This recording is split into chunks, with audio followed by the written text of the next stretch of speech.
At the office? At the office. Yes, Nice. sir. Well, we're recording, I believe. So, welcome, guys. This is the Second Opinion Sports Medicine Podcast, and I'm Bub and Dhokal. And I'm Dr. Dustin Glass. We're Zooming it today. I'm at my house. Dustin's at his office, it looks like. Yep, that's right. Nice. Well, how was the Thanksgiving weekend, man? Welcome back to, I know you did some traveling, right? Yeah, did some traveling. It was good. Thursday, we always have it at my parents', like I think I mentioned last week, and that was awesome.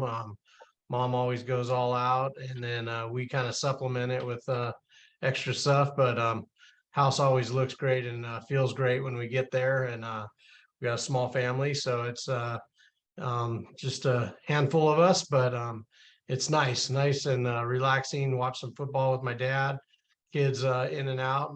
Luckily, I have daughters that like to watch football with, or at least they like to be with me watching football Right. and be Yeah. with it. They've always, when they were really young, me and my dad would put out cones for the sports zone. They couldn't run and scream and do their dances in front of the sports zone because that interfered with the TV, the game. So they would have to be outside the sports zone. Now we don't have to worry about that too much.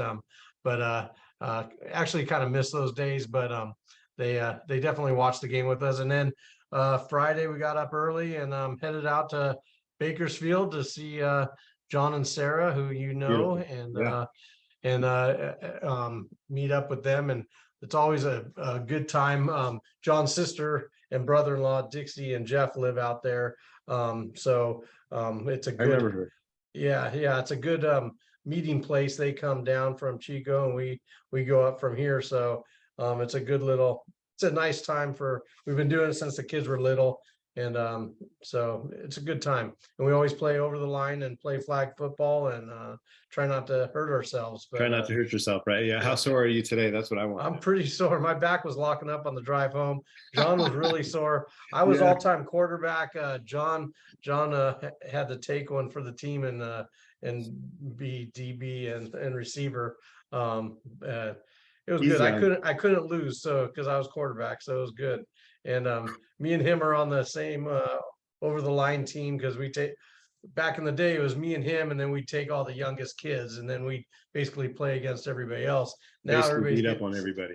yeah, now everybody's getting so big and athletic that but me and him pulled out the win, so it was good. Hey, you better chalk them up while you can, buddy. 100%. Yeah. So yeah, we missed my oldest daughter. That was the hardest part. My oldest daughter was away for college, first time, not at First at time. Thanksgiving. So that was kind of a tough one, but it's part of growing up and part of the next chapter. So Yeah. we got through it, and here we are. So how about you? What did Man, you end up same, doing? dude. When you were saying, when you were just speaking right now, two things resonated with me. One was, you said you got home and it felt good to be home. And that's always a feeling, right? Sometimes I went to somebody's house this week on a home visit and it was just dialed in, and it just felt warm. Everything but the cookies in the oven. When I walked in, I was like, wow, you guys it's holiday season right now. So I went to my in-laws for Thanksgiving this year, and it was kind of the same. Actually, we went to their house. They had holiday decorations up and everything set up by the time we got there. We got there late afternoon, drove up on Thursday, and man, had a good night. Had dinner with family and some friends and some of their friends, and met some new people. Actually, I thought of you, Dustin, because I met two gentlemen that I was speaking to. There's football on in the background. Mhm. And one gentleman, older, turned out to be 90 years old. And the other guy, older as well, but I thought younger than this guy, was 95 years old. And dude, they were both with it. And it made me think of that you and I one day are going to be older, hopefully, God willing. And it reminded me of that, what are the things called? The Muppets, the two guys up in the balcony. Like that's kind of what it was. I was like, man, but sharp, cognizant, and one of the gentlemen told me, I was telling him I'm not a very good swimmer. And he said he started to swim in his 60s. So we were sharing stories about that. And, he now runs a mile a day still. He's like, not very fast. It's more of a jog walk, but every day I still do a mile. That was inspiring to me, dude, you know? Yeah. And I've met him before. I just didn't have a conversation with him before like this. And it was awesome. You know, it's cool to, it just shows me that if you build these habits early, you can have longevity, you can have mobility when you're older as well, you know? So Yeah. it was cool. It Well, made me think of us. Hopefully we get to that stage in life. And yeah, it was cool. I had a good Thanksgiving and a good couple days off. I think I needed a little bit of a recharge. Sometimes you feel that way, and it was good to get a couple extra days off. yeah, man, how crazy is this? And I was going to share this with you after we finished, but it has one of the stories for this weekend. But um, Dixie's Dixie's husband's Hmm. mom lives with them, Gotcha. Gloria, and she turned 90 this weekend. Dude, And so talk we about, celebrated. Yeah, it was huge. So we had a huge party on Saturday night for her. yeah, Family and friends, and celebrated her, 90 years. And I was inspiring for me. And at one point she called me over the next morning. We were over for breakfast, and she called me over, and she wanted to share with me that her granddaughter went into labor on her birthday. So wow, bringing in new and, celebrating 90 years old, and just the spectrum, right, yeah, of life, and how excited she was. But me and her were sitting down to breakfast one day, just me and her at the table, and we were just sharing stories, and I was picking her brain, and I was asking, well, have you always been like that? You know what? And she loved telling the stories and for loved giving sure. me, some background. And so I just, same thing, took a moment to appreciate it. And I even brought it up to one of my patients today, like, listen, this is why we do this. I want you being 90 years old, kicking butt on the tennis court, because that was one of her, things that she loved to do. She wanted to play tennis till she was 100. So I'm like, I Yeah, want you not just playing, I want you winning and winning. competing. Yeah, And I want to help you there, so, but it that's a starts different now. mindset. Yeah. And That's a that's what I different told her. I mindset. said, it's all mindset. I said, the only difference between the 90-year-olds doing it and the 90-year-olds that aren't doing it is because they made a conscious decision when they were in their 50s, 60s, or earlier, that they weren't going to be old, decrepit 90-year-olds, right? Yeah, And so, but it was a it didn't choice. just happen. It wasn't Yeah, by mistake. It didn't just happen. you don't get to Unless, 90 and then say, I'm going to start being active, yeah, you know. I was gonna say, unless you're, somehow your lifestyle dictates, movement or certain patterns, but I think at least in Western culture, we just sit a lot, we're sitting at our desk, we're sitting in the car, we're sitting on the commute, we're sitting during leisure watching the screen, so Yeah. I've said before, um, people just sometimes go from a medium-sized screen that we're talking on to a small screen for entertainment in our phone, and to a bigger screen at home for leisure, right? So Right. um, yeah. So, anyways, it is intention that gets you to that point, and I did reflect on, the next 5 years, really the next year, and that brings me to a point. By next Monday, I want to challenge you to a little competition of sorts of keeping a habit for the next year. And Okay. so, beyond this podcast, I'm going to think of something that I'm going to do whatever X amount of times a week. And I'm going to ask you to. And then since we talk every week, we can check in, and I'll be like, man, I went 0 for this week. I didn't check the box, or I did Mhm. check the box. And I'd like to see where we're at a year from now with that, So there's 52 possible. I'd like to, hopefully go 50 out of 52, hit the 50 marker, if not perfect. And so give you a week to think about it. I'm going to ponder it too. I think I know what I'm going to do, but let's talk about it next week. So I'll make a little note Perfect. about that. Okay. Yeah, I love it. That's Um, good. but yeah, that gentleman, I said, well, when did you start swimming? You've probably always been a good swimmer. And he goes, no, I used to run track. I said, I used to run track. And so we started talking about that. And he said, I said, what events did you do? Did you do any events? Like I used to do triple jump, long jump. I said, I did the high jump for a while, and I did the hurdles, but I got tired of hitting my shins. I didn't like it. He started laughing. And I said, I did the high jump for a while, but as I kept trying to get a PR, I'd land on the bar on the pad, and I'd arch my back over it, and I bruised my back, it hurt. And then one day I was like, I'm done with this. I'm going to stick with the 800, stick with the field events.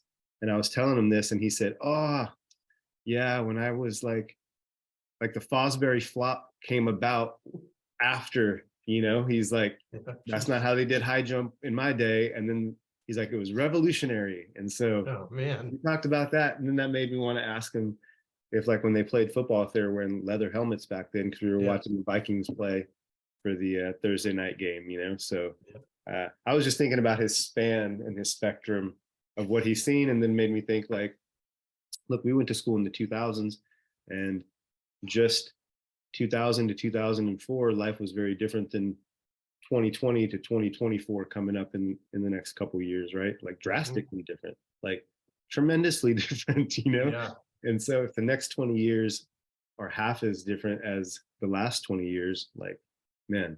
So we were just talking about life stuff, and it made me think about the next year, hence this habit challenge with you. And it made me think about the next, 5 or 10 years, which I think about the next 5 years frequently. I have kind of 5-year plans. I think about, 10 years ahead somewhat frequently, but, maybe once a year I reflect on 20 years or more, and so it made me think about the 30 and 40 years. And so, like, if you're doing something every day for 40 years, man, you could be in the 1% in 20 years, So thinking of anything in that longevity, like, maybe I can be a good swimmer one day. Yeah. There's a great book that talks about that, Traction. I don't know if you've read that book, but it talks about the compounding effect. Highly recommend it. It's a really good, but yeah, it's a not too hard of a read, and it's good for business and for life. I've read it a couple times. What's that? I don't, not off the top of my brain. That's right. Yep. I'll my people look it up. Look it up. Your people. Right. Where is she? Yeah. My people has a tail. She's sitting behind me. She's not working right now, she said. That's too bad. That's awesome. Yeah. Well, man, well, that's good. I'm glad that you got to travel up and especially see Johnny. He's doing well. Yep. He says to say hi. Yeah, we shared some stories. And yeah, him and Sarah are, they say they're avid listeners of our show. So yeah, which is pretty cool, knowing what they've done and what Sarah's done, Sure. And found out their son Kobe has a podcast that he's been doing for over a year or two. So yeah, so it's kind of cool that they take time to listen to ours and either heckle us, or make fun of us. I'm sure both. Yeah. Whatever. Yeah, but it's all good. But I told them, have them on the show sometime. So they were all for that. So I would love to. I'd love to catch up with them, for one, and for two, just, hear about the last few years. And, I remember when Sarah came out with her first book, I hear about her through you, basically.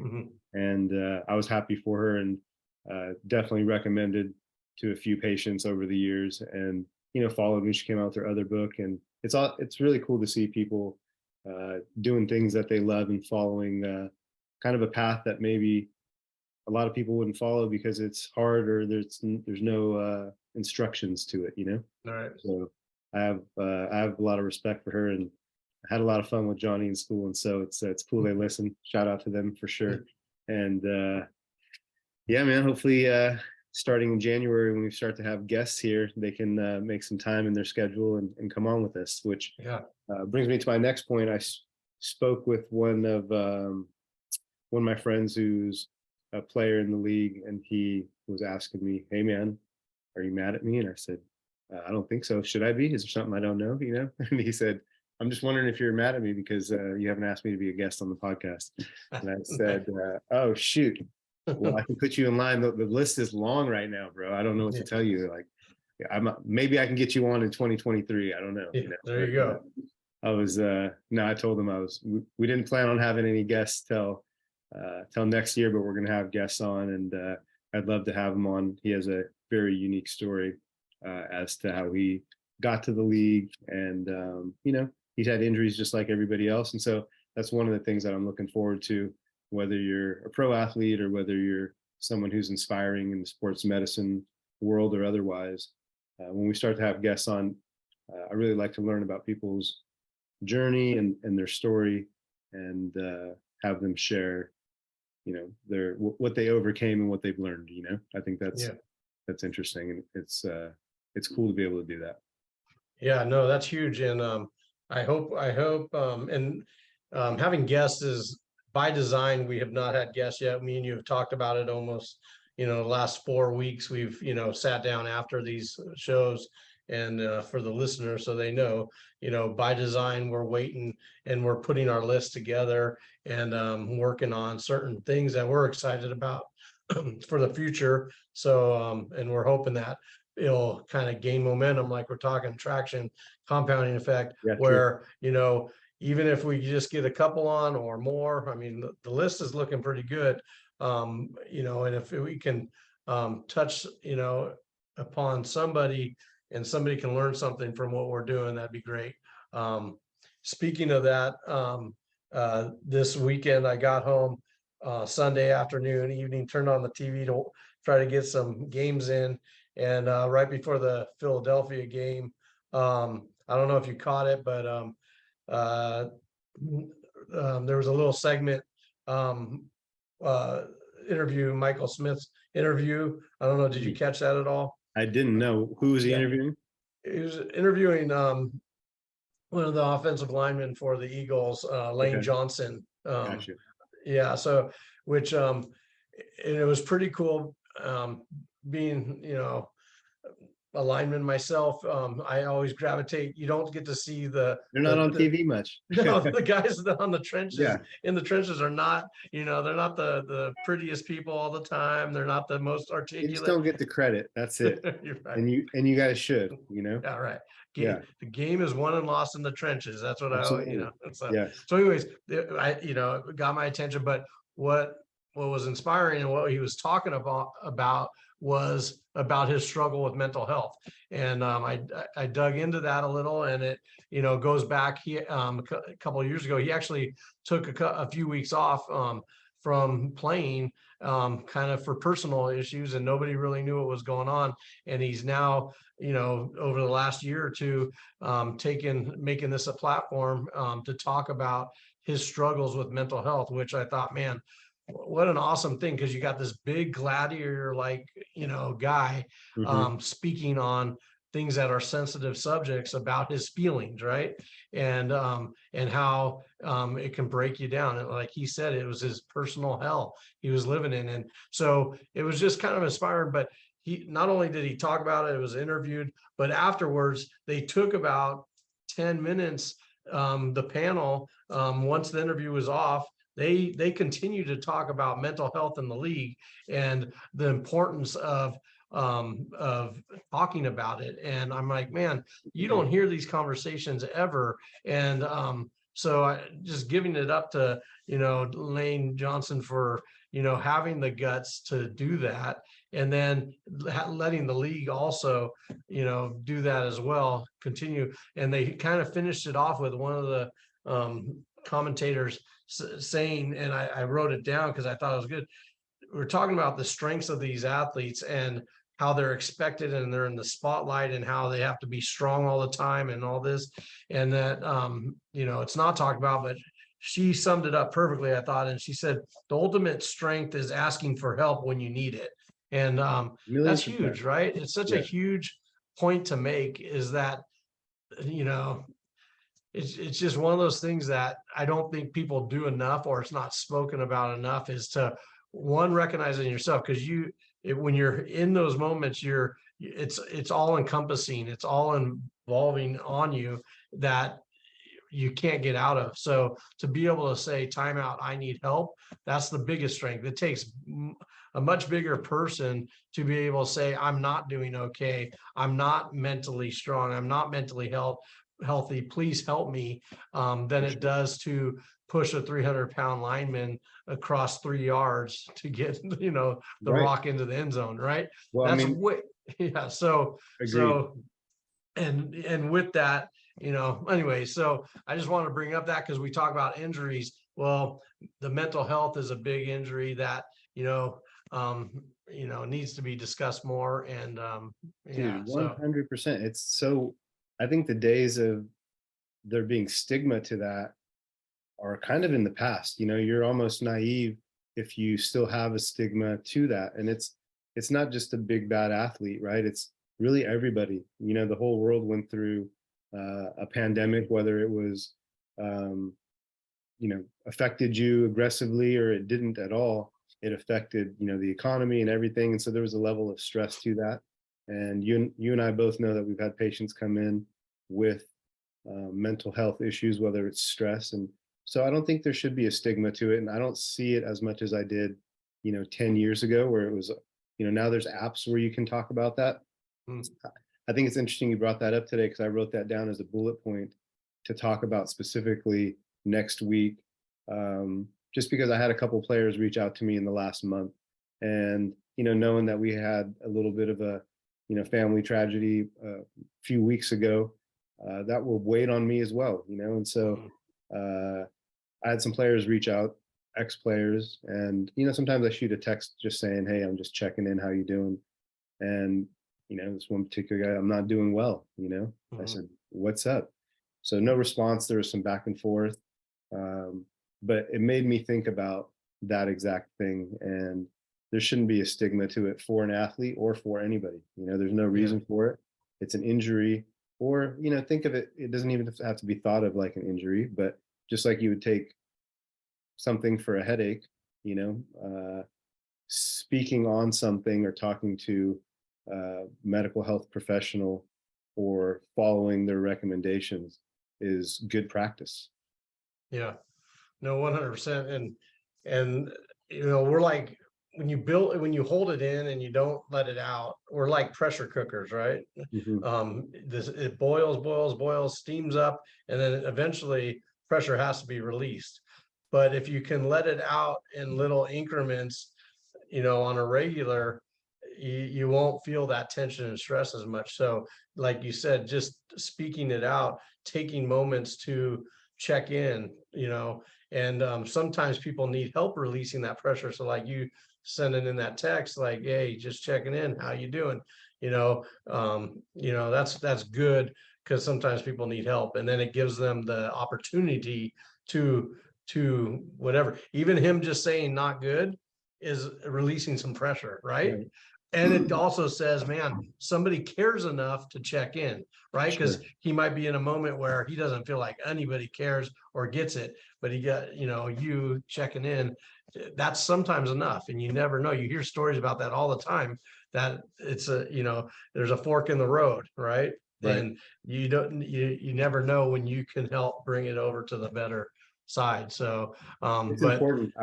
I'd love to do a little research. The reason I said next week is because I wanted to do a little research on different resources out there, so I'm not freestyling it necessarily, but I've had 2 patients in the last 2 years who unfortunately taken their own life. And so that's, it affects you as a friend or as a physician, if you have a patient that does something. And I've just seen it, I've seen mental health be a topic of concern for all walks of life, all socioeconomic backgrounds. It's super interesting, and I don't think there should be a reason for a stigma to it. It's like seeing a medical health professional. I think that's kind of, like I said, you're being naive about it. Get to another level and think at a higher level and take advantage of resources that are there, because it could help, right? And for some people, it's a life and death situation, right. to get mental health. Well, I think we talked about it before, and I've been fortunate to be not directly affiliated, but affiliated, kind of associated with, not associated, but in communication with the Amen Clinic, and have used the Amen Clinic for years, for my patients, for my family, me personally have gone in, because that is a resource that I think people should know about, to where, just like if you're having chest pain, you would go to the cardiologist so they can examine your heart. They can do imaging to see what your heart's doing in live time, and and know what tests to do. Well, when it comes to mental health, the Amen Clinic is, in my opinion, ahead One of of the best. yeah, one of the best, because they're looking at it live time, cognitive, blood flow. What's the brain actually doing Mhm. when things are asked upon ourselves, right? And Yep. so not just saying, oh, what are your symptoms and checking off the boxes. Not that that's a bad way, that's one way, That's one but way. can you do it? Can there be another way? And it's a little outside the box. And I think the way they're doing it is, more personal, gets to the root cause a little better, coming up. And so I think more people need to be aware of it, that there's resources out there. Even if you're not getting scanned, even if you're not going through the whole package, at least they have the resources in-house to talk to people, right? I'm fortunate that I've been invited to, and I'm going to be attending, me and my wife Leanne, on December 7th. And I want people to know about this. It's an evening, they call it an evening of hope and healing. Basically, Nice. they're through their foundation, which is a great foundation, which I wrote it down. It's because I didn't want to butcher it. Yeah. It's basically Change Your Brain Foundation is the foundation that they're supporting, or that they run between Dr. Amen and Tana and the organization. But they're raising money, and they're basically having an event to end mental health, mental illness, not mental health, to end mental illness, to raise money, to basically be able to help others that need help, right? So it's going to be a great event, but for people that can't attend live, it's going to be in Beverly Hills on December 7th.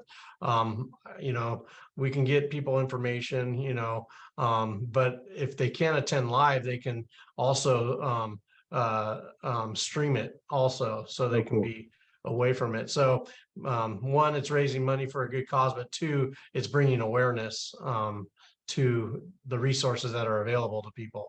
So I wanted to Yeah. mention that, because I think I think at least from my perspective, just I consider myself an average person, as far as I don't watch a lot of TV, but I do watch TV. I'm sort of in the know, not 100% in the know, maybe, but I feel like it's snowballing as far as the attention towards that topic, and, people's feelings towards it, and recognizing that it's an important thing to discuss for people who have, you know, uh, not just mental health issues, but mental health conditions, right? That you might need to treat, or you might need to uh, somehow, you know, try to prevent from getting worse, right? So Mhm, there's a lot to it, and I think the brain is a area of the body that we're just cracking the shell on, and like mhm, learning more and more about. And so when I talk about where are we going to be in 20 years, some of that's technology based, but a lot of that actually is medicine based. So mhm, I'm excited for the next decade and plus, beyond that, decade and 2 decades, as to what we learn about ourselves and our brain, and how, you know, uh, everything that it has to do with your body and health, mhm. especially mental health, right? And all these cognitive diseases, illnesses that are, so severe and debilitating, and sometimes terminal. So Yeah, it's an important well, I topic. believe in the world of what we're discussing with NFL and concussions and head trauma and neck trauma, that I I'd love to do the research, but I don't have numbers or anything like that. Yeah, But I know it's a possibility, and it's a reality, is that when your brain is not right, or 100% firing on all cylinders, and we haven't maximized our full potential, the brain controls the rest of the right. nervous system and everything else. So the communication. So if I'm asking a lot out of my big, strong muscles, my quads, my hamstrings, my calves, my upper body, my arms to block people, but I have a little disconnect from my brain communicating to those muscles, Yeah. I'm going to be more susceptible to injuries, right? So from an injury prevention standpoint, for me, I would highly recommend to my patients, my youth, it doesn't matter what age, to make sure that your brain is right. And if you're going to spend as much time, money, energy, and put products in your body to make your body strong and Yeah. healthy, but you're not taking care of your mental health, then your body is only as good as what your brain can conceive and perceive. So, Yeah. you're Ironically, not, if people are claiming, oh, I'm the best I can be, but they're forgetting to take care of their brain, and they're not taking their brain as serious as other things, yeah. then they're not maximizing. No, it's 100% true. And ironically, it's something they're not thinking about, right? They're not Right. using their brain to think about their brain health, but it's there's other things that come to mind too, right? Hydration, as you just take a sip of water or whatever's in there, a cocktail probably. Nah, hey, no. It's water. I'm just kidding. Rehydrate. Um, Water, sleep, nutrition, right? All those things affect your brain health, stress. So there's a lot of factors, there's a lot that we could talk about there, but I thought it was interesting that you even just brought it up. We didn't like pre-plan that at all, but it was on my radar to find the exact names of those two apps that exist that I know of that people can just use or use their phone to dial into a therapist or somebody. Um, so I'm going to take that upon myself. I'll make a point of uh, you know talking about that next week, at Good. least as a follow-up for yourself and for myself, just because up until a few months ago, if somebody asked me right off the cuff, do you have a number in your phone that you can give me, I would have said no, but give me like 10 minutes. But now I do. So I think it's important. You and I both know athletes and people who have high stress jobs because they're famous or wealthy, and I think it's a good prevention measure for people like you and I, or anybody. If you have a family, you have loved ones, you have friends that you care about. If somebody needs that number from you, do you have it? Like, who knows, right? Mhm. But so I'll come with that next week. Perfect. Yeah, for sure. Um, Man, interesting. Well, what you said you caught some games. I know over Thanksgiving you played a little football and kind of messed around with the family. Football Yep. on in the background on Thursday, I assume. Yeah. Yeah. Well, and it's all a blur like usual. Well, I feel the bad. days I, go I like should four bone days up on, back, six but days back. It's tough sometimes for yeah, sure. yeah. It was just fun. Um, just being able to just watch and hang out with my dad and watch the game.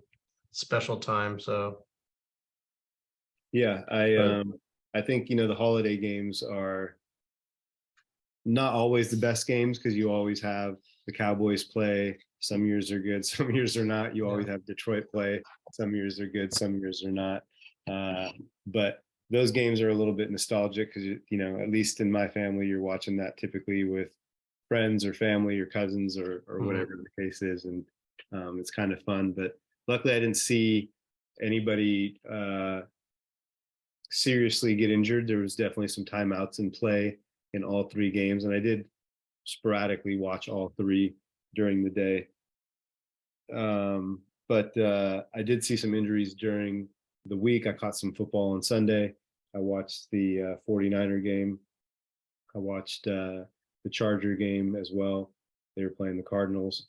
And yeah, there was, injuries in both games, but I was curious to see if you read up, even if you didn't watch any games, what you saw injury wise that caught your eye as far as, what injury did you see on an athlete this week that you want to kind of break down or that you thought was interesting or unique?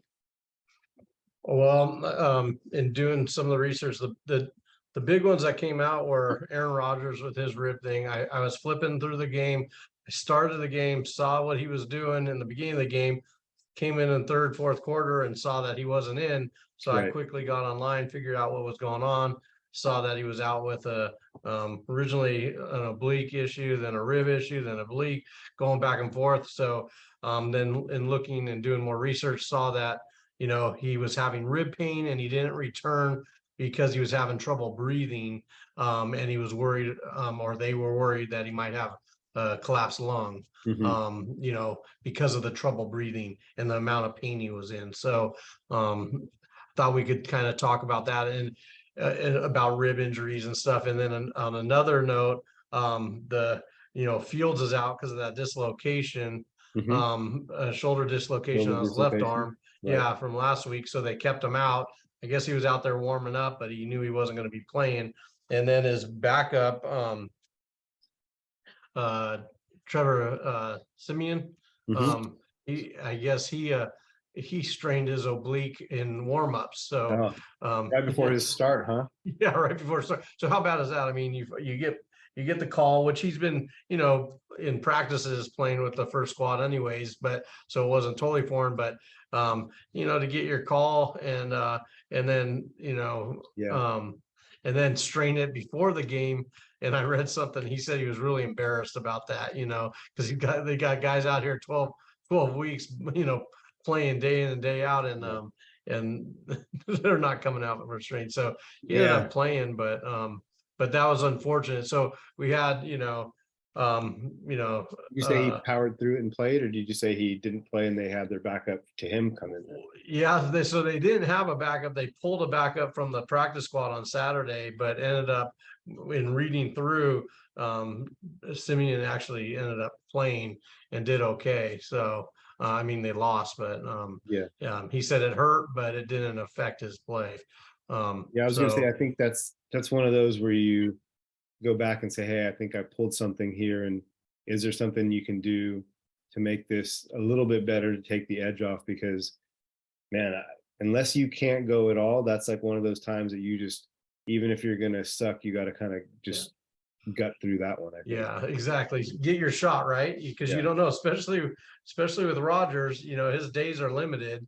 This is a Brady moment for you, it coming really in, is. it might be game changer. So you might not even mention that. You might go over to the assistant trainer, Honestly, yes. Yeah, I'm just saying, and yeah, then, that's not what you should do, but you know what I'm saying. From a absolutely. human side, from a player side, I might not want to tell anybody, but I did read up on the report and they said that he did go in.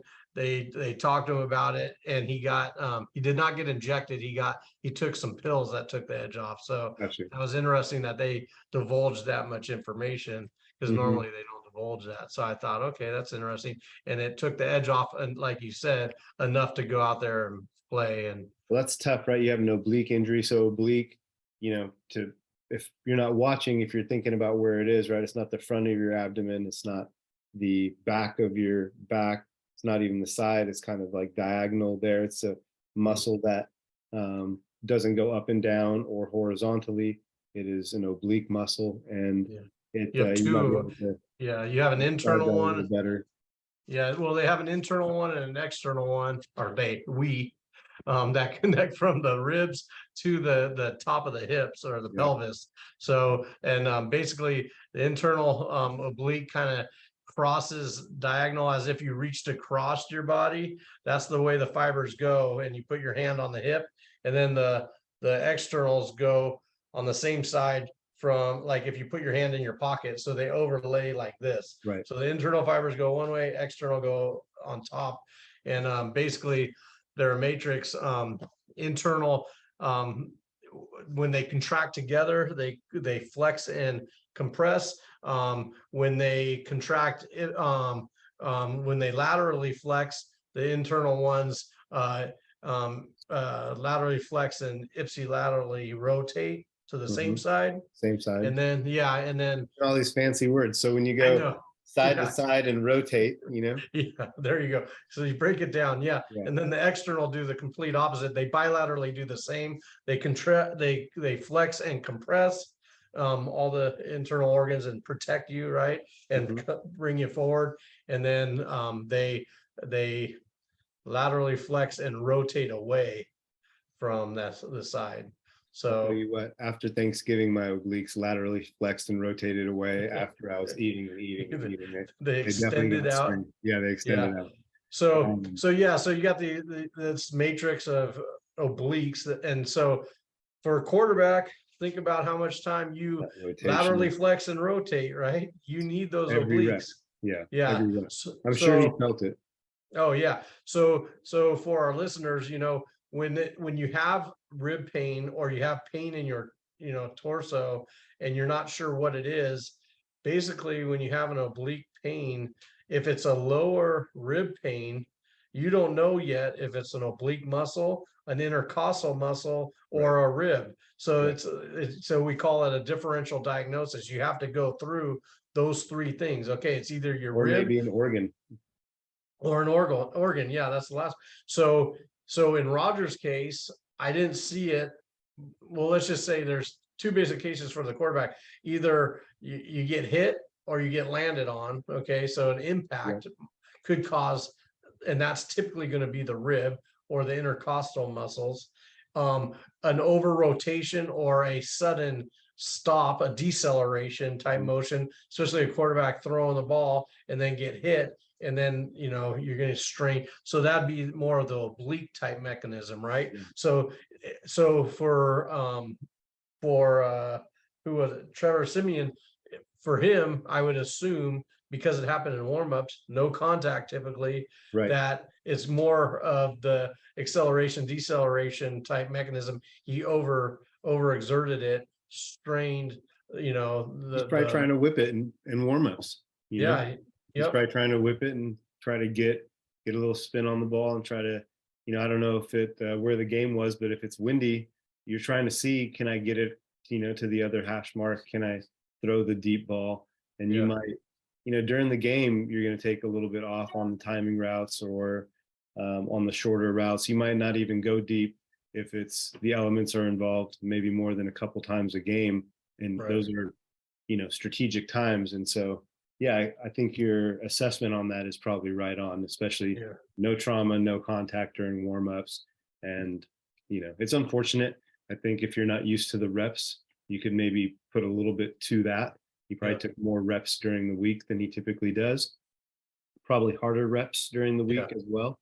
And it's not just the number, but it's the intensity of the reps. And if you're starting and you're with the ones, I don't care what you say, it's amped up a bit. So yeah. And the it's unfortunate. anticipation, you're a holiday weekend, you're on TV, Oh yeah, I didn't hey, even you're count thinking that, this is my chance. dude. So It's a perfect so perfect setup, right? To yeah, Yeah. excitement. So But you know what I'd be thinking? I'd be like, and now I strained my oblique. So now I'm gonna go ball out with this oblique. I'm not gonna say anything to anybody. Maybe people in the huddle know. And if we can do it now, then wait till I'm, you know, yep, 100%. So I would like yeah. trick my mind into that frame of thinking. Yeah, you don't tell anybody. So it's like burning the bridge. I have no retreat. I Right, can't blame this on anything. I'm going out. If I do bad, it's not because of this rib, right. or this oblique. It depends on where your mindset, but like we talked about the mind body connection too. Is it something where you're so stressed and so psyched out that your brain Right. rather deal with a physical ailment to get your brain off of the emotional side, and Yep. so you don't have to deal with the butterflies. So it's going to go bang, have an oblique issue, focus on that, right? So we Such a don't good point. know, Yeah. but then the rib thing, the worry if you got some contact, direct blow or landed on big old 300-pounder land on you. Mhm. Um, you got to worry about little fractures in there where the bone kind of, fractures a little, or a full on break, the breaks. And I think why he was a little worried, or they were worried, because a fracture hurts really bad, but typically it hurts to breathe in, but you don't have labored breathing as much. It hurts. Yeah. So you can't take that deep breath in, because every time the diaphragm expands, it's expanding your rib cage, and that hurts like heck. Yeah. So, but if it's broken, then you have these jagged edges. You could sever arteries. You could, your aorta's there. Collapse your You lung. could collapse lung, and that's what they were kind of worried about, more the lung issue, where it hits that pleura, and then your lung collapses on top of itself, and you get what's called a pneumothorax. So they wanted to rule that in, and through X-ray they couldn't tell enough, I guess. So they needed more imaging the next day. So, but treatment's basically the same for both the obliques and those rib. The other thing, if it's not a fracture, if it doesn't show up a fracture or no lung issue, the third thing that it could be besides an organ thing is an intercostal neuritis, which we've seen, Right. where in between the ribs you have muscle in between, right? And then you have nerves that go in between those muscles. And just like if a big old hamstring contracts and hits a nerve, or like we talked about piriformis Yeah. syndrome, last time, where the piriformis hits the sciatic nerve and we get sciatic pain. where the intercostal muscles, if the rib basically twists like this, for YouTube watchers, the Sure. rib twists on itself, it's going to compress that muscle and hit those nerves. And those nerves are very wispy thin compared to other nerves. And then you'll get that sharp pain. So those are all the things that they're having to figure out in a moment's time. Have you had much interaction with any kind of rib issues? Over the years, definitely, I've had some wide receivers and a couple, like a safety in particular, who had a rib issue for a long time in between the ribs. And so it was more intercostal tissue issue.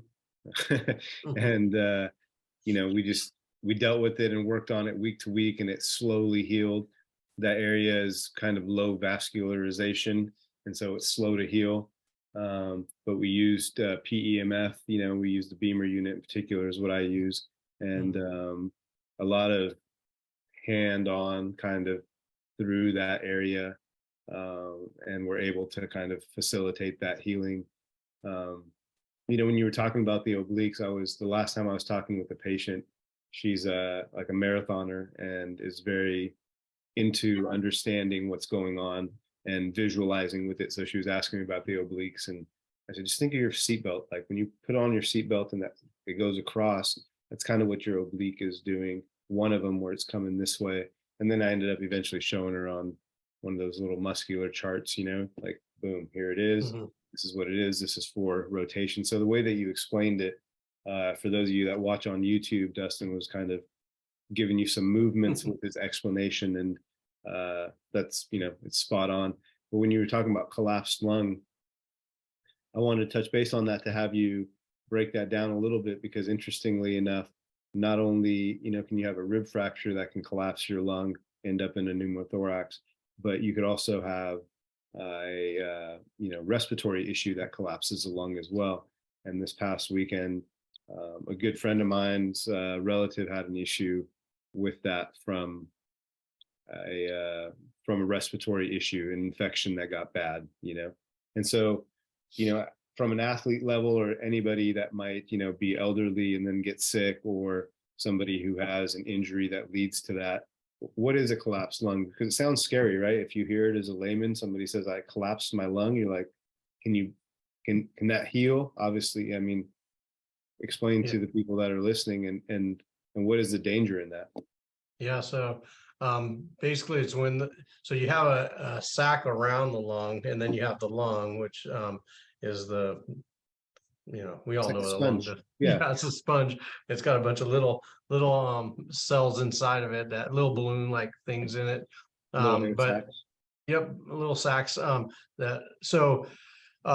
Basically that you can puncture your lung in two ways. One, you puncture that outer bag, and then the pressure difference is created to where it collapses down on the lung. So it's Right. like a vacuum effect in the reverse, or not reverse Opposite. it.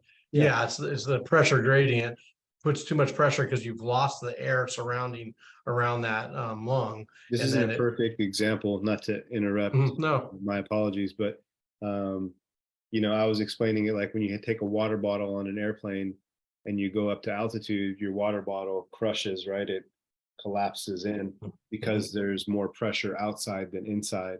And so using the lung as an example, I was explaining, a lung isn't like a balloon. Your lung is actually tissue. It's dense. It's like think of a sponge. So a sponge has a bunch of holes in it. Your lung is a dense tissue that has these alveoli at the very end, but all these bronchioles and airways that lead to the smallest of pathways for air. So if you're a smoker, if you're in a polluted environment, it's those small areas that get clogged up, so you lose your oxygen carrying capacity, right? Think if you take a sponge and you run it through a mud puddle, your sponge is going to be dirty. You give it a squeeze, dirty water comes out. You can maybe rinse it real quick, squeeze it again, dirty water comes out. But there's still maybe at the very, you could keep doing it and there you could still find junk in there, right? So that's how I describe lungs to my patients sometimes, is that at the, you might have 100% capacity for your lung, but if you're in a polluted environment, you're a smoker, maybe your lung capacity is 70% of what it used to be or what it can be, but also that's improvable, Yeah. right? So where you're at Right. today isn't where there's devices you can use to, improve your lung capacity. You can also newsflash exercise, right? And Mhm. like increase your VO2 Yeah. and increase your lung and oxygen carrying capacity. But speaking of a collapsed lung, so just to give the visualization, most people have been on an airplane, the water bottle collapses, your lung will collapse due to the change in air pressure. Yep, exactly. And so you hit that pleura, the surrounding, or you can actually, a rib can actually go through and collapse the actual lung or puncture the lung itself. Right. So that'd be pretty significant, severe, like car accident, some really bad trauma, crushing trauma. Um, then you talked about being ill, certain, or being, smoking, all the things that can create toxins to build up in there, decrease that. And eventually, if you get an infection, makes it very difficult, so eventually the carrying capacity, the body is not doing its function. So it's going to start collapsing down on itself. So the other side could do more of the work, Yeah. Right. so, yeah, a lot, some of the collapsed lungs, I had a diver enter the water really hard and Wow. collapsed a lung, right? So Really? there was no puncture or anything, but the pressure Pressure. gradient was so great and so fast that it did like the airplane thing and collapsed his lung. So he was out for a few weeks. That's It does impressive. Yeah. heal. Yeah, so it does heal itself, to answer your question. So on something like that, when there's no actual tissue damage, just a really quick change in pressure, it will return on its own, once it knows danger and everything is kind of been minimized. Right. But it takes a while, and you got to take some follow-up X-rays and to make sure, because Yeah. you're trying to maximize your full potential of getting oxygen to the rest of the tissues. You want to make sure you're healthy enough. So Absolutely. Well, I'm glad Aaron Rodgers it's seemingly a significant injury. What they report isn't always 100% accurate. And so obviously, as always, best wishes out to him, and hopefully isn't hindered in his performance, or yeah, he can heal quickly if he's sitting for a yeah. couple of weeks. So yeah, so if it's strained, if it's injured, if it's oblique, they, the rest, the ice, they use compression wraps, those are all treatments that they might use to help speed up the healing process. There's Mhm. really not much of stretching. You can do, I mean, massage, the PMF, those are all things to get more blood flow, like you talked about, really good. But the rest, ice, compression, really good. For oblique strains, one of the best things to do is work on your obliques when you're not injured to prevent the oblique injury. Doing planks, doing partial curl, sit-ups, doing uh, all kinds of oblique type movements. Right. Um, Well, preventative, just like you're saying, right? Especially if it's sports specific, like your daughter's, playing softball, or someone's playing, tells me they play soccer specifically, or, if it's sports specific, I'm looking at the position you're playing, I'm looking at your repetitive movement, I'm looking at your explosive movement, and I'm looking at, areas of deficiency where you might have weakness, or mhm, you might be more susceptible, like, hey, in this particular movement during this time, just know that you might be more susceptible to injury. So just being conscious of that might be the difference between getting hurt or not getting hurt, So yeah. um yeah, I hope he's okay. I'll keep an eye on that. I'm sure whether he's starting or whether Jordan Love is starting, there's a big drop off there. It gives him an opportunity to play and showcase himself after sitting essentially on the bench for several years, waiting for his opportunity. Um, I did see a picture that somebody took, and I wish I could give somebody credit for it, but it was Jordan Love standing next to Jalen Hurts after the game, the two starting quarterbacks. And so it was a picture from the back, and it said "Love Oh, Hurts." oh man, that's good, So I thought man. that was kind of funny. Whoever Yeah. snapped that picture, Good job, Yeah, buddy. good job. Right. Took the moment. Right. I don't agree with that sentiment, but it made me laugh anyways. Yeah. No, Yeah. I hope Love. He looked good towards the end of the game. They were making a little comeback there, so I hope he Yeah. gets his shot. They just came Good to up. see him again play another full game with the full week of reps, Yeah. with the ones and see how he does. Um, in the NFL, just real quick, briefly, I noticed Von Miller didn't play this week. Outside linebacker for Buffalo Bills, won the Super Bowl last year with the Rams, one of the best, end rushers in the league, and some might say one of the top in history. Longevity has definitely been his strong suit, and also consistency. He's played a long time at a very difficult position to say the least, but also a very aggressive position where he's, sometimes dishing out contact and sometimes receiving contact. But either way, there's contact every play in his position. Yeah. Some positions in the NFL you can play and maybe not have contact every play. That's one of them where he definitely does. He hurt his knee. I did a little kind of look to try to find out what was going on with him. He had a sprained MCL, is what at least a couple of different resources reported. So, I've had that injury myself. It's interesting because it seems like he's going to try to play with it, which I know Philip Rivers famously played with a torn knee in the playoffs, and he kind of dealt with it. But different position if you're a quarterback dropping back and it's not your plant leg versus, if you're a D end and you're rushing and it's your MCL, and so, there's a lot of torque as he comes around the end. And so I'm curious to see if, they can tape that up, they can brace it, right? There's different things that you can do. I think you can play with it. It's definitely painful. I'm sure they could give it a pain injection. What are your thoughts on that? Yeah, no, so he's a beast. He's good at what he does. He's quick. He's, strong, powerful. That is something that if he can minimize the pain, he can play through it. Because it's one of those they can tape it up really good. I've seen that the tape they use is not like it's very thick. It's a different type of tape, and there's some give in it.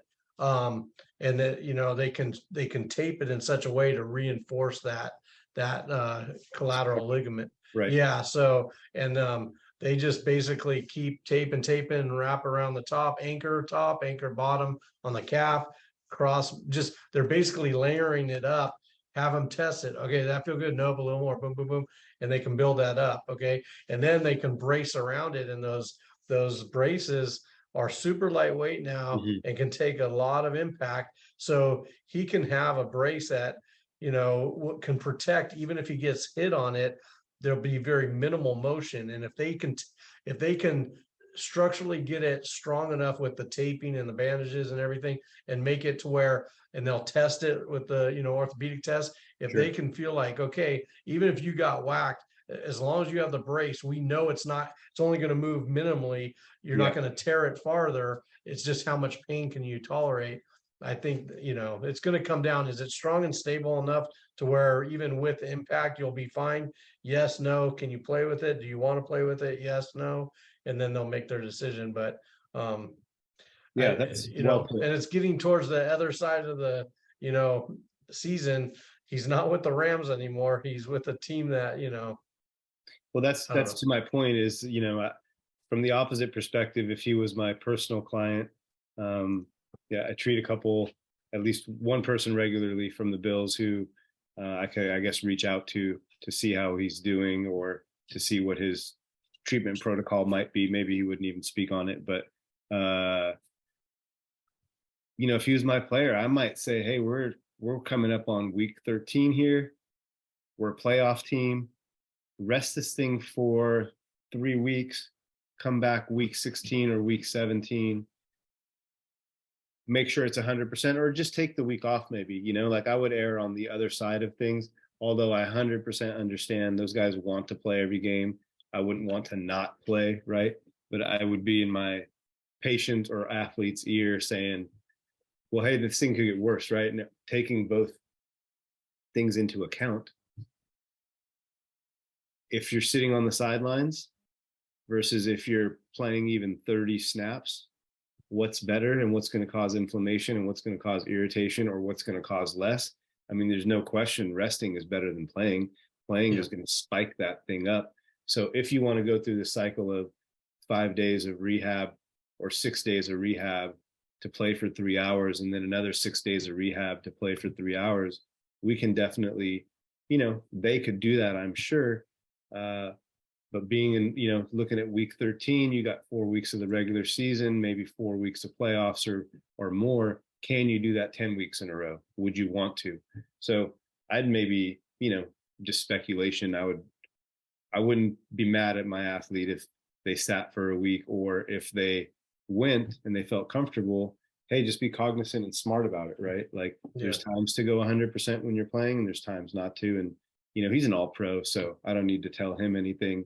Not that I am anyways, but, they know when to throttle it up and throttle it back. And the guys like you that work for the team, they can do dang near everything to take the possibility of injury down to a bare minimum, right? So there's no 100%, but yeah, I mean, that would be my thought. If he was one of my guys, I'd say, hey, how bad do we need this game? We're going to make the playoffs. Who are we playing next week? Can we win without you? Those types of things. Yeah. Yeah. But I like having those conversations too. And I like having those conversations because they're coming to you for your opinion, right? They want to know, hey, what do you think, doc? I like to give them 2 kind of scenarios, right? And then I kind of leave it up to them. I'll tell them exactly what I see, what I think, put my doctor hat on. And then I also put my, let's be realistic about it, because they always want to know, can I play with it? Okay. Yeah. I mean, you can do whatever you want. That's what I tell them. Like, you're a grown person now. As long as you know what the consequences are, and I've done my job to explain that either I think you can or I think you can't. As long as I've done my job and I stay within my scope of practice, and above all else, do no harm, right? That's our oath, right? So as long as I can stick with all that and then help guide them, I ultimately like when it's their decision, right? When we've talked it all through and then they come up with a decision that makes sense to them, then that's the best decision, in my opinion. And then I also like to kind of sometimes play devil's advocate, and it's a timing thing. And I'm sure you've done this before, where you kind of bait them, and not to play games or tricks with them, but you want to get a feel for where their mind is, right? So if you're like, oh man, yeah, you're out for this week, and you just kind of throw it out there. And if they're like, yeah, okay, that sounds good, then their heart's not there. So there's your answer, right? But if they get all pissed off and they're like, what do you mean I can play? Like, okay, well, that tells me at least now we got to figure out, is it because they really want to, or because they really think they can, right? Because you always will want to. There's no question and that's why I talk to my patients. There's no question you want to. Okay. But if you had to right now, could you? And then they'll be like, well, not this moment. Well, okay, well, this moment will come on Sunday at 10 o'clock kickoff. Right. How are you going to answer it then? Yeah. Right. So I like having those conversations and let them start, because there's going to be an emotional side and then there's going to be the reality side, right? And a lot of times I'll say, okay, well, can you give me 10 burpees full speed right now on whatever injury? That's kind of my litmus. And if they're like, no, I'm like, well, how do you expect to do what you're supposed to do game time at a full speed when everybody's watching and you have to perform? If you can't do 10 burpees under your control in a linear position, then you can't go do it. Okay, good point. So I've been as blunt, as saying to somebody along those lines of, look, these guys are high level athletes, right? And so if you said ice cold, can you step out? Can Aaron Rodgers ice cold step on the 40-yard line and hit the goalpost? Probably most times, But you don't want to make that first time that you try something in the game. And I always remind them that if you're in that part of your career where you don't want to go through the warm-ups. You don't want to go through the steps necessary to check all the boxes before you go. And you're just like, I'm going by feel. I think I'm good. And let me just see if I can perform at that moment, at that time, because I've done it in the past. Let me just see, can I convert, you know? Mhm. It's almost like you don't want to go through the pre-flight check if you're a helicopter pilot or a plane pilot, right? I don't know if you know, Yeah. but they go through hundreds of things that you got to check with before you fly. Well, it's tedious. It's a pain. Mhm. I'm sure you could tell stories about, high level athletes and the steps they go through to prepare just to go to practice, Mhm. not even to, we talking practice. Yeah, right. Yeah. Not even talking like a playoff game or a competition. And so I had to remind somebody a couple of years that, like, hey man, if you're going out and you're like, on a Thursday I don't know, and on a Friday I don't know, and on a Saturday you're like, I'll find, let's see on Sunday, how many times are you going to roll the dice on that one before something gives or something happens or you get Yeah. hurt or you have a setback. And then it's not necessarily a 1 week setback. This could be a 4 to 6 week thing. Teams make decisions based on finances all the time. And so sometimes an innocuous, like, spur of the moment, like, oh, it's not a big deal decision can lead to something serious. And so I always remind people of that. And then you said something super interesting about gauging how they feel. Mhm. I had that happen this season where somebody who's out this season in the NFL, um, I went to work on. I worked on him previously several years, and so I know his body very, very well. And lay hands on him the first time, and I'm like, whoa, this is like not good. This feels bad, to be quite honest. I'm just going to Mhm. keep it real and keep it blunt with you. I was like, this feels like shit.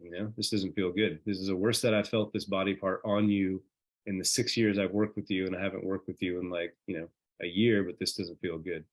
And so we worked it for a period of time. Not just me. He has a whole team of people on the team itself, but I'd been working as his guy for several years, and so I've known his body, and so could give him that frame of reference, just honestly based on what I felt. So after some time, I showed up for an appointment. It was on a Thursday, or I think it was a Friday before a Sunday game, and in my mind, he wasn't going to play that week because of how it felt the time before. I was like, this is probably, if it's 50% improved, I'm like going to be happy, and let's work on it again, get it another 50% improved. Then there's 25% left. And, maybe after sitting this week, he can go the following week. We had maybe a bye week actually after that. So I was like, oh, we could get 2 weeks rest with sitting. And I walked in and was, feeling it, doing my thing, asking him, and I said, so what up with Sunday? Like, are you traveling? Like, what's up? And he was like, I'm a go. And the way he said it, and, there was like no question, right? Yeah. And so then not wanting to plant a seed of, doubt, like, this thing doesn't feel very good. It feels like a little, so that I had some reflection while I was working on him of like, do I want to tell him my honest opinion, which is like, I don't really think you should go on this because it feels like a little bit or do I want to have him, go with what maybe other people have suggested and go with, what he's feeling, because that's more important than what I feel, maybe Mhm. even, and so anyways, we had a frank discussion. I told him, hey, just be cautious on it. Like, it doesn't feel 100 to me, but it feels good enough to go. If you think you can go, bro, I trust you. Mhm. You've told me things and have converted, and I've told you things, and you've put trust in me, and so I trust you enough at this stage in your career. And in that situation, it didn't work out at that time. It was something that ended up flaring up, but Mhm. it made me think when you said sometimes I ask them, and depending on their reaction, then I take it here or take Mhm. it there, because sometimes there's a gray area, right? Right. And that's where you want to get several opinions. He took my opinion, his own opinion, the team doctor's opinion, the team trainer's opinion, probably some other independent person, and maybe family, all sorts of stuff, right? So Right. it's a complicated thing. And sometimes when they say, it's a game time decision. So sometimes it's really a game time decision. They're not trying to mess up the fantasy owners, right? Right. Yeah. Good point. Yeah. So I like how you dealt with that and how you explained that, because I think early on in my career, that would be something that I would have had difficulty with, but with some experience and, uh, having been presented these situations a few times, it gives you like a little bit of a frame of a reference, and um, it does become a little easier, and it depends on your relationship with that individual. Yeah, um, if it's sure. somebody that I've never worked on before, or if it's someone that you referred to me, or it's my first time or the first few times, then my frame of reference is limited based on my experience with that person, right?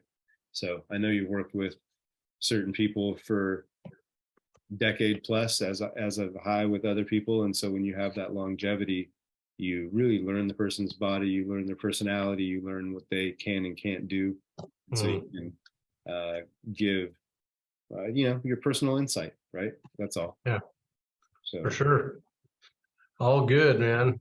Um, yeah, let's wrap this up. it's I a little ran bit out late. of. I gotta head to this appointment here in a little bit. I normally don't book anything after our podcast, but tomorrow's the off day for the NFL, and I'm trying to knock out an appointment this evening before the off day tomorrow. And so, anyways, that's what I'll be doing this evening. But it's going to be a fun appointment just because it's someone I've known for a while, and some appointments are a little more. I don't want to say like stressful or more intensive as far as energy goes, right? Because I always bring 100% to every treatment. But yeah, I consider this person a friend, and so I'm going to work on him, do some good, leave having made some improvement, but also we're going to shoot the shit and catch up a little bit too. So the kids will be asleep, and we'll catch up, and I'm looking forward to that. Good way to end the day. Yeah, absolutely. How's your week looking moving ahead? It'd be a pretty good week. Just trying to get ready for December, coming up here. So yeah, just trying to wrap up the weekend. My middle daughter, I'm taking her on Wednesday to get her driver's license. So big day tomorrow or Wednesday. That's a huge day. Is she ready? Yeah. Oh yeah, she's good. I I get them started as soon as I can. Yeah. So yeah, take them I through like all how you kinds of. politically correctly said as soon as I can and didn't say like 4 years Yeah, old. yeah. I caught myself. I'm like, oh man, I can't put it out there, but yeah. That's So nice. I want to make sure in case I'm ever in need or my wife's in need, as long as they're smart. Anyways, I grew up kind of, anyways, Dude, I learned to drive when I was like 9 years old that's on right. the ranch. I think the first thing I drove was a tractor, and then Yeah, not very long after that, a three-wheeler before they yeah, were safe as a quad. Like three-wheelers are not yeah, they're a little more unstable than a quad yeah. is, but and then progressed to different pickups and Right. even big rigs and semi trucks Yeah. full of fruit. And so Yeah. So you get it. trying to It's the same really, kind of mentality. I want to make sure, yeah, so, you got we don't live on a farm or a ranch, but I can still, teach them absolutely safety, teach them, God forbid anything skill. ever happens, I want them to be under control, Yes. So anyways, so yeah, I'm very comfortable with my daughters and driving and it's nice to be comfortable when they start driving on their own. No, that's awesome. That's cool. Yeah. I was just leaning back here because I realized, well, two things. One, when you said it's December, I don't know if you know what's going on this weekend, do you? Oh man, if I don't know, I'm probably gonna feel like shit. That's okay. Well, one thing you should feel, well, actually, you shouldn't feel any type of way, but the Chargers are playing the Raiders this weekend. Okay. And so I'm going to Vegas on Friday for that game, uh, doing a little work on Saturday when the team comes out. And then I'm going to go to the game on Sunday and coming back on Monday. So I'm trying to get back in time so we can meet in person or do our next episode via Zoom together in time. But I know that that's your favorite team, and I saw Josh Jacobs supposedly had strained his calf, and then he goes and rips off like 300 total yards, 200 some Right. yards rushing, 3 touchdowns, like a 90-yard touchdown in overtime to win it. I'm like, this guy strained his calf, and wow, that's whoever worked on his calf. Somebody give that guy, some bonus, because Right.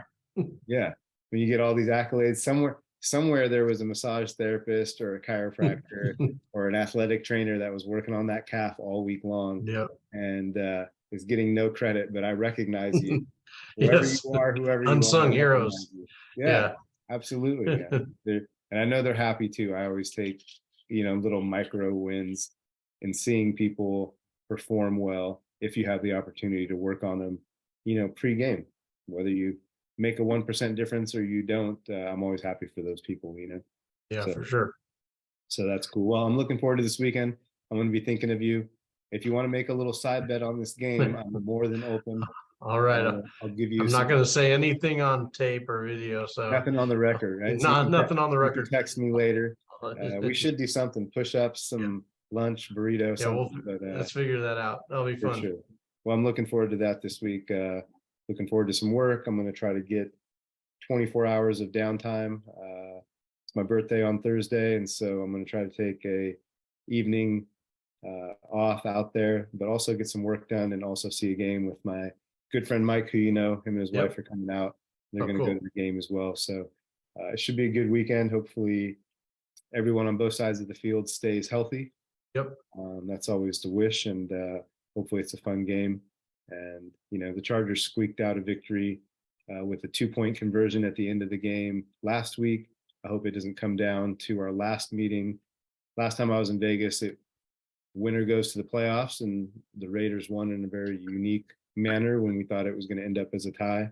Yep. So we'll see how this week goes without boring the people who don't care about football Yeah. with semantics, but that's what's going on with me this week. And Well, good. speaking with you next week, man, we'll have some more stories to tell, and Yep. have some patient cases we didn't get to today that I'd like to bring up with you. I'll have a week's more of treatments, so I'll have a little update on these things that I was going to bring up today that are still a little fresh. But Sounds good. Justin, man, I appreciate you carving out time. Yep. I Appreciate you. Safe things with travels. the family. Absolutely. Yeah, you too, man. Have a good week. I know you're hitting some home visits. For those of you who watch us on YouTube, we appreciate it. For those of you who listen to us on Apple or Spotify, we appreciate it. You can always send us some topic requests via the comments whenever you feel like it. And man, you guys stay healthy out there, stay safe, and we're signing off. We'll check in with you guys next week. Good night. Dustin, good talking to you. I'll You too, chat with you brother. later on in the week, okay? Sounds good. All right, buddy. Yeah, bro. See ya. Talk to you soon.